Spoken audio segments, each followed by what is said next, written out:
ተያይዞ ቤተክርስቲያን አዛኛው ቤት ምን ይላል? ስሙት እስቲ ሙሉን ስሙት በማርያም። የትዳር ዓላማው ምንድነው ካልን መዳን ነው። ሌላ ዓላማ የለውም ትዳር።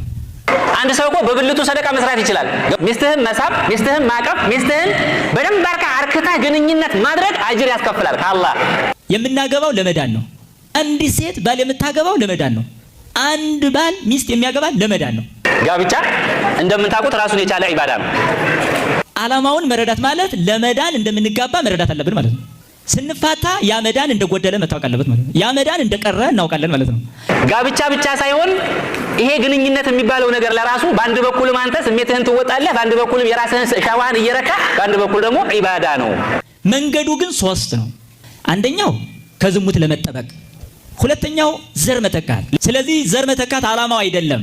ለምን? የትዳር ዓላማ ዘር መተካት ቢሆን ኑሮ ዘር ያልተኩ በትዳር የሚኖሩ አሉ።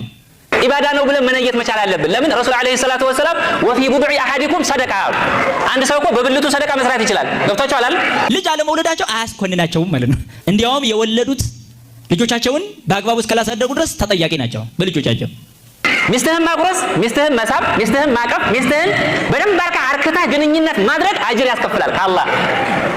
ይሄን ኢባዳ ነው የሚለውን ነገር ማወቅ መቻል አለብን። ምናልባት እኔ ወንድ ነኝ በቃ እንዲህ አድርጌ ሰራላታለሁ እንዲህ አድርጌያታለሁ ብለህ የምንጥል ከሆነ ትክክል አይደለም። ሶስተኛው መረዳዳት የሚባለው ነው። አፋዊ መረዳዳት አለ፣ ውስጣዊ መረዳዳት አለ። አፋዊው መረዳዳት ማለት በውጭ የሚሰሩ ስራዎች አሉ፣ በቤት ውስጥ የሚሰሩ ስራዎች አሉ። በእነዚህ ተረዳዳቶ መኖር ነው።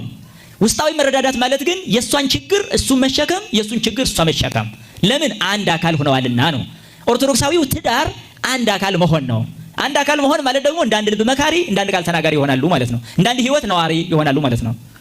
ስለዚህ በዚህ ውስጥ ምን አለ ማለት ነው? ችግርን አለመረዳት የለም ማለት ነው። እኔ አንድ ጥያቄ ልጠይቅ ፈለግ። እፎይ ምን አደረገ ብዬ እንዳስብ የሚያስገድዱኝ አንዳንድ ነገር አለና የምንሰማቸው ይዘገንናሉ። ያው ትዳርን እንግዲህ በሁለቱ ሃይማኖቶች ውስጥ መካከል